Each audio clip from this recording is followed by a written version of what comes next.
اللهم صل على سيدنا مولانا محمد كما تحب وترضى له. اعوذ باللہ من الشیطان الرجیم. بسم اللہ الرحمن الرحیم. قد افلح المؤمنون. یقین جانو ایمان والے کامیاب ہو گئے. اس آیت مبارکہ میں اللہ تبارک و تعالی نے انسانوں کے کامیاب اور ناکام ہونے کا ایک معیار مقرر فرمایا ہے، اور رہتی دنیا تک کے انسانوں کو بتا دیا کہ کامیاب کون ہے اور ناکام کون ہے. کامیابی اور ناکامی کے کچھ معیار ایسے ہیں جو انسانوں نے اپنی عقل سے قائم کیے ہیں. مثلا ہمارے ہاں جس کے پاس پیسے ہوں ہم اسے کہتے ہیں وہ کامیاب ہے، جس کے پاس پیسے نہ ہو ہم اسے سمجھتے ہیں کہ اس کی زندگی ناکام ہے.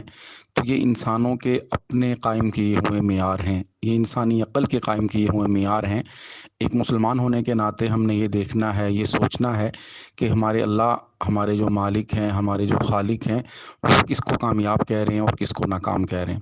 تو فرمایا قد افلح المؤمنون. قد کا لفظ کسی بھی بات کو یقینی بنانے کے لیے آتا ہے، کسی بات کو پختہ کرنے کے لیے آتا ہے، کسی بات کو پکا کرنے کے لیے آتا ہے. فرمایا قد افلح المؤمنون کہ ایمان والے کامیاب ہیں. جس کے پاس ایمان ہے وہ کامیاب ہے، اور جس کے پاس ایمان نہیں ہے وہ ناکام ہے. اور پھر اس کامیابی ناکامیابی کا تعلق، اس کامیابی ناکامی کا تعلق صرف دنیا کے ساتھ نہیں ہے، صرف آخرت کے ساتھ نہیں ہے، دونوں کے ساتھ ہے. دنیا کے ساتھ بھی اور آخرت کے ساتھ بھی. دنیا میں بھی وہی کامیاب ہے جس کے پاس ایمان کی دولت ہے، اور آخرت میں بھی وہی کامیاب حکمران ہوگا جس کے پاس ایمان ہوگا. اگر کسی کے پاس ایمان نہیں ہے، خواہ اس کے پاس دنیا بھر کا مال و زر ہے، وہ کتنا ہی امیر انسان کیوں نہ ہو، لیکن وہ ناکام ہے. اللہ اپنے پاک کلام میں فرما رہے ہیں ان الذین کفروا لو ان لهم ما فی الارض جميعا ومثلہ معہ لیفتدوا بہ من عذاب یوم القیامہ. کہ جو لوگ کفر کرتے ہیں، جن کے پاس ایمان کی دولت نہیں ہے، وہ قیامت کے دن یہ خواہش کریں گے کہ دنیا بھر کے سونے کو، دنیا بھر کے چاندی کو وہ کسی اپنے بدلے میں دے دیں اور عذاب سے بچ جائیں. ما تقبل منہم، لیکن یہ ان سے قبول نہیں کیا جائے گا. تو دنیا اور آخرت کی جو کامیابی کا معیار ہے وہ ایمان پر ہے. جس کے پاس ایمان ہے وہ کامیاب ہے، جس کے پاس ایمان نہیں ہے وہ ناکام ہے. اور آپ صلی اللہ علیہ وسلم نے اپنے طرز عمل سے، صحابہ کرام، اہل بیت کرام رضوان اللہ علیہم اجمعین نے اپنے طرز عمل سے ہمیں یہ معیار سکھایا ہے کہ کامیابی ایمان کے اندر ہے. جناب نبی پاک صلی اللہ علیہ وسلم ایک موقع پر ازواج مطہرات سے ناراض ہو گئے، جیسا کہ خانگی معاملات میں بسا اوقات ہو جاتا ہے. تو اپنے حجرہ میں تشریف فرمائیں اور الگ تھلگ بیٹھے ہیں. جناب سیدنا عمر فاروق رضی اللہ عنہ حاضر ہوتے ہیں.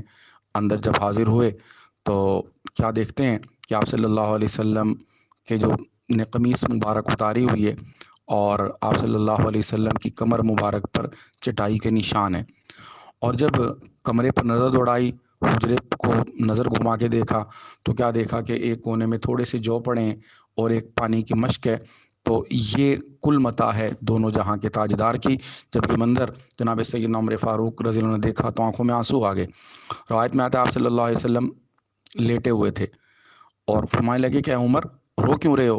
تو جناب سیدنا عمر فاروق رضی اللہ عنہ عرض کرنے لگے یا رسول اللہ، میری آنکھوں سے آنسو اس لیے آئے ہیں کہ یہ قیصر و کسریٰ جو اللہ کے نافرمان ہیں، یہ تو اتنی نعمتوں میں ہوں، اتنے مزے کریں، اور آپ وہ جن کی خاطر یہ کائنات بنی ہے ان کے یہ حالت ہو.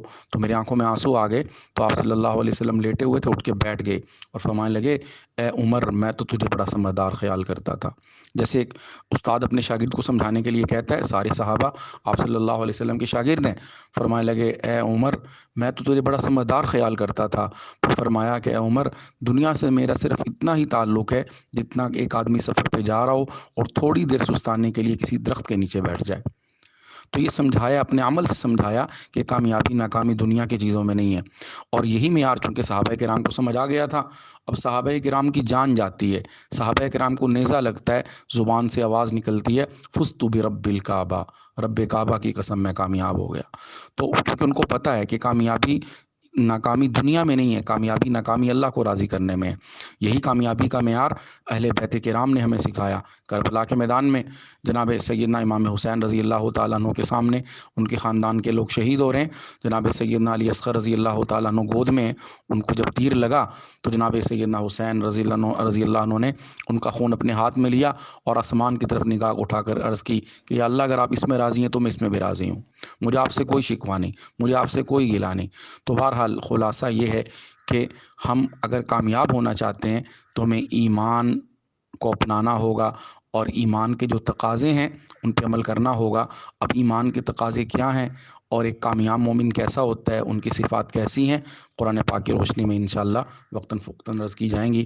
وآخر دعوانا الحمدللہ رب العالمین۔